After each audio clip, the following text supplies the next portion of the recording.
from North Carolina, Mr. Jackson, for 5 minutes. Thank you. And Mr. Chair, if I may say, it's nice to meet you. It's good to meet you. It's a pleasure to serve with you. I haven't had a chance to meet you yet. This has been incredibly informative. I've taken several pages of notes. Would like to ask you both a question with respect to hypersonic weapons.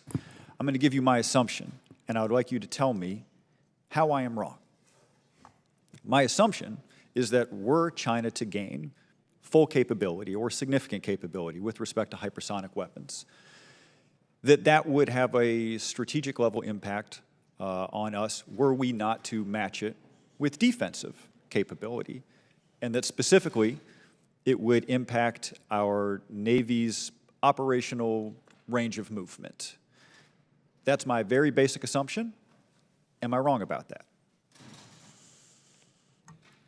You're not wrong that hypersonics could limit the scope of movement of the Navy, just as the current missile and rocket forces of the PLA can limit the movements of the Navy. Can I follow up with you? Let's talk about the difference between the current missile capability, the level of deterrent that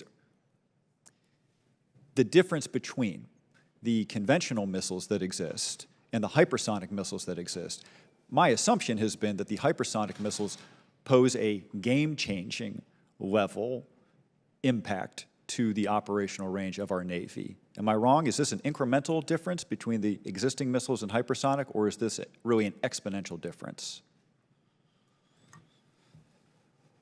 From what I've seen, and I am not a hypersonics expert, again, I'm a strategist who studies deterrence, I have not seen anything that suggests to me that it would make a transformative difference in our ability to operate.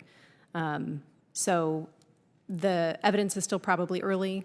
The investigations are ongoing, data is still being collected and gathered, and work is ongoing. So I will reserve final judgment, but from what I have seen so far, I don't see it as a transformation. Well, I guess we're going to have to figure that one out, because there are some people who are presenting this as a transformational risk. I don't know. You have so much more expertise on this than I do, but it does sort of stand to reason that weapons that can beat any radar and beat any existing defense mechanism would pose a new and significant threat to our carrier groups. What I would say to that is that there are a lot cheaper ways to overcome those kinds of defenses right now. And so the fact of what becomes strategic is the ability to actually defeat them. Hypersonics doing it slightly faster than the traditional mechanisms at a much higher cost is what doesn't strike me as being especially transformative.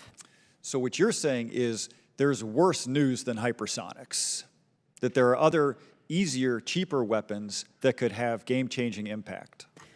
And that has long been the case. So that part isn't the new part. The new part is that hypersonics have entered into that conversation. Okay. If we knew that an invasion was 3 years out, what are the first two things that we would do? Admiral, if you would. Well, if we knew that it was 3 years out, then we could probably relax some of the operational tempo of the forward deployed units. But we don't know that, and we have to assume that they might attack tonight. And so we have to be ready to fight tonight, as INDOPACOM says.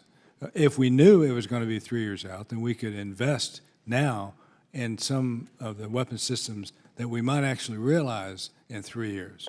But we don't know that, and so we find ourselves with weapon systems with longer lead times and maybe a misapplication of investment because we don't know. Doctor? Well, if we knew it was 3 years out, what I would suggest is that our leaders get on a phone and start talking right away to see if we can move them off of that 3-year estimate. You know, I think, as the Admiral has pointed out, the job of the military is to be prepared to fight tonight if needed. And that wouldn't change between now and 3 years from now. I still think that the United States has the most capable and combat-credible force in the world.